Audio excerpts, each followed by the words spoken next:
Praise the lord. సామెతల గ్రంథం 14వ అధ్యాయం 1వ వచనం. జ్ఞానవంతురాలు తన ఇల్లు కట్టును, మూఢురాలు తన చేతులతో తన ఇల్లు ఓడబెరుకును అంటండి. అంటే జ్ఞానవంతురాలు తన ఇల్లు ఎలా కట్టుకుంటుంది, మూఢురాలు తన ఇల్లు ఎలా ఓడబెరుక్కుంటుంది అని దేవుడే స్వయంగా మాట్లాడుతున్నాడండి. జ్ఞానవంతురాలు అన్ని విషయాల్లో కూడా అండి, కుటుంబంలో ఎటువంటి పరిస్థితులు ఎదురైనప్పటికి కూడా తను చక్కగా అన్ని విషయాల్లో కూడా భర్త పట్ల, పిల్లల పట్ల ప్రేమ కనపరుస్తూ ఇల్లంతా చక్కగా సర్దుబాటు చేసుకుంటూ అన్ని విషయాల్లో కూడా భర్త తెచ్చిన దానిలో సంపాదనలో చక్కగా సర్దుబాటు చేసుకుంటూ అన్ని అవసరతలు కూడా ఏది అవసరమో చూసుకుంటూ అన్నీ కూడా నడిపించుకుంటూ వెళ్తుందండి. అప్పుడే కదండి చాలా బాగుంటుంది ఆ కుటుంబంలో కూడా. జ్ఞానవంతురాలు ఇల్లు కట్టుకోవడం అంటే ఏంటండి, ప్రేమతో భర్త పట్ల, పిల్లల పట్ల, కుటుంబం పట్ల చక్కగా ఉన్నప్పుడు చక్కగా ఉంటుంది.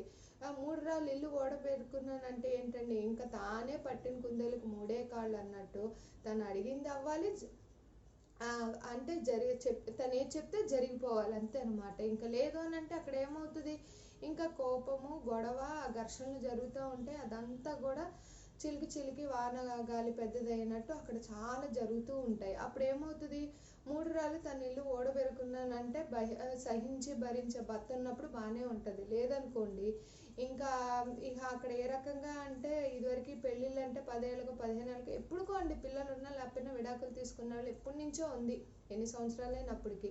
కానీ ఇప్పుడు కొత్తగా అసలు మరింతగా మూఢురాలు ఇల్లు ఓడబెరుకున్నానంటే తను సెల్ఫిష్గా చూసుకుంటూ నెల రోజులకి విడాకులు ఇచ్చే వాళ్ళు అయిపోయారండి. అసలు మరీ ఇంకా అసలు పెళ్ళికి అనేది అర్థం లేదు. జ్ఞానవంతురాలు ఇల్లు కట్టుకోవడం అంటే ఏంటండి, దేవుడు చక్కగా ఒక మంచి గిఫ్ట్ ఇచ్చాడండి ఆడవారికి. స్త్రీకి గొప్ప పాత్ర ఇచ్చాడు దేవుడు. నీ ఇల్లు కట్టుకునేది స్త్రీకే ఇచ్చాడు, ఓడబెరుక్కునేది కూడా దేవుడు స్వయంగా మాట్లాడుతున్నాడండి. జ్ఞానంతో ఇల్లు కట్టుకో, చక్కగా నడిపించుకో, ప్రేమతో జీవించు, కుటుంబాన్ని చక్కగా ఉండని స్త్రీకి ఇచ్చారు. స్త్రీదే కదండి ముఖ్య పాత్ర. ఎందుకంటే కుటుంబంలో భర్త ఏ రకంగా ఉన్నప్పటికీ కూడా తను ప్రేమతో సహిస్తూ భరిస్తూ పిల్లల్ని చక్కగా చూసుకుంటూ అన్ని విషయాల్లో కూడా ఉంటుంది చూసారండి. అప్పుడు ఆ ప్రేమతో భర్త కూడా మారుతారండి. అన్ని విషయాల్లో కూడా అన్ని చక్కగా అక్కడ కుటుంబం మరింతగా దీవించబడుతుంది, ఆశీర్వించబడుతుంది. అంతేగాని మూఢురాలు ఇల్లు ఓడబెట్టుకోవడం అంటే ఏంటండి, ఇంకా నా ఇష్టం నేనే, ఇంకా అసలు నాకు కావాల్సిందే, అవ్వాల్సిందే, జరగాల్సిందే, నాకెందుకు అనుకుంటూ భర్త తెచ్చే సంపాదన ఏంటి, ఇవన్నీ ఇంకా వాళ్ళకి అనవసరం.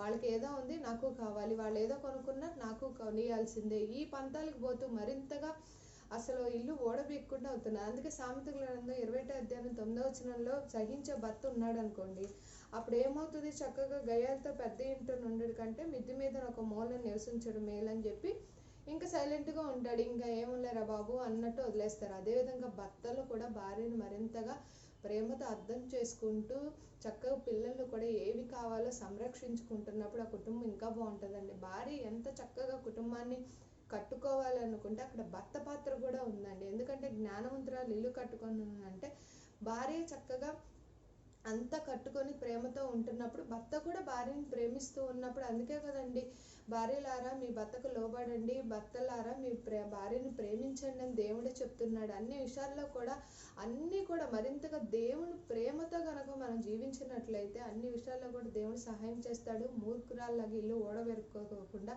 జ్ఞానవంతురాలకి ఇల్లు కట్టుకునే వారముగా ఉందుముగాక. ఆమెన్. God bless you.